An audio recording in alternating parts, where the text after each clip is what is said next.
Kim Seeling Smith, Future of Work expert. Good morning.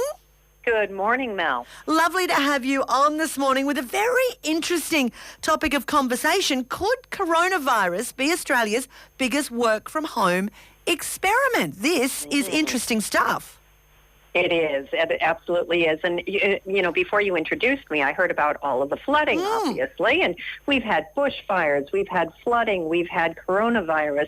There are a number of things that are impacting the workforce and the workplace right now. And I really think that, you know, so many conferences have been canceled. I was on the phone with a client of mine just before you rang down in Hobart talking about the travel ban that they have put into place. You know, it's really affecting a lot of companies. And I think companies need to put in some contingency plans and start to think about, if they haven't already, how to have a contingency plan for wide-scale, all employees or a good portion of employees working from home. And of course, that can be done as long as your work doesn't involve you actually showing up at a building site or doing something like that.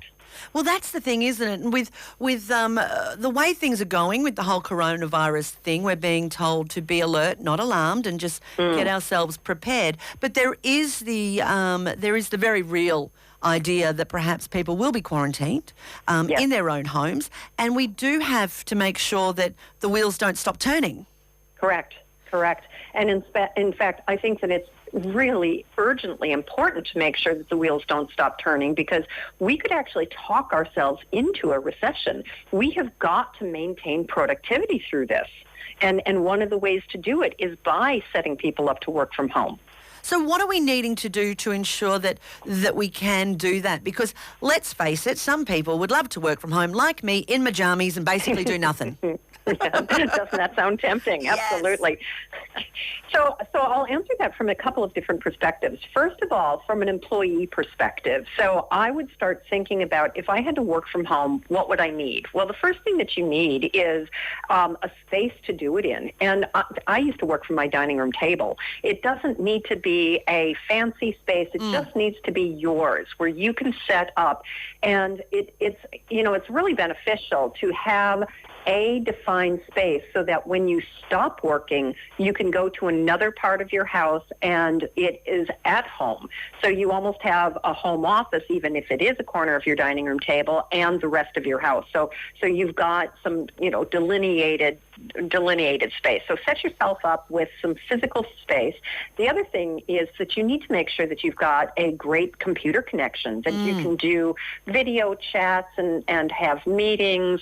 So you might want to look at upgrading your internet connection, making sure that you've got the best internet connection that you can, make sure that you can dial in from home, that you have all of the right security protocols. So you might need to work with your IT department to do that. When you work from home, I'm a firm believer in just pretending like you're going to work. So having your day start and end, there are some advantages. You can take a break and go put a load of laundry in the washer, or you can take your dog for a walk. But it's really helpful to think of it as I've got my work time and I've got my home time, to keep that delineation. From an employer perspective, you need to make sure that you are able to provide, again, that secure internet connection, and that you have a way of communicating specifically face-to-face. So whether it be Skype or Zoom or some sort of messenger system, have a way to look people in the eyes and not to check in on them or to make sure that they're doing what they should be doing, but really to form that connection, because it's a little bit of a frightening time, and people need that connection. So it's really important to set that up and to make sure that you've got all of those things in place before self-quarantining people. And working from home isn't a new idea. No, it's not. It's certainly not. It's something. In fact, Australia actually doesn't do a bad job of this. We are.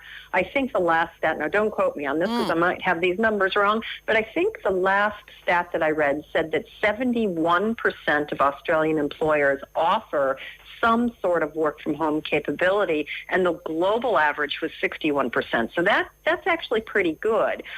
What I still don't see happening, which is what needs to happen in order to have a lot of employees working from home, is the emphasis on outcomes versus time at work.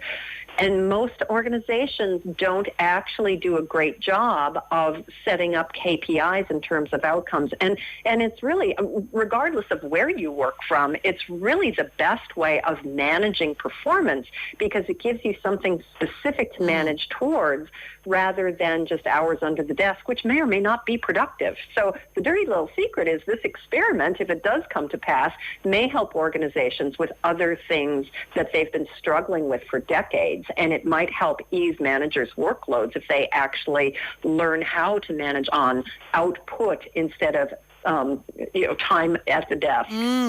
Yeah, it's an interesting way to look at things, and let's hope that we don't have to have the big coronavirus work from home experiment. But Indeed. If you're listening to this and it might have sparked something with you, it could be worth having a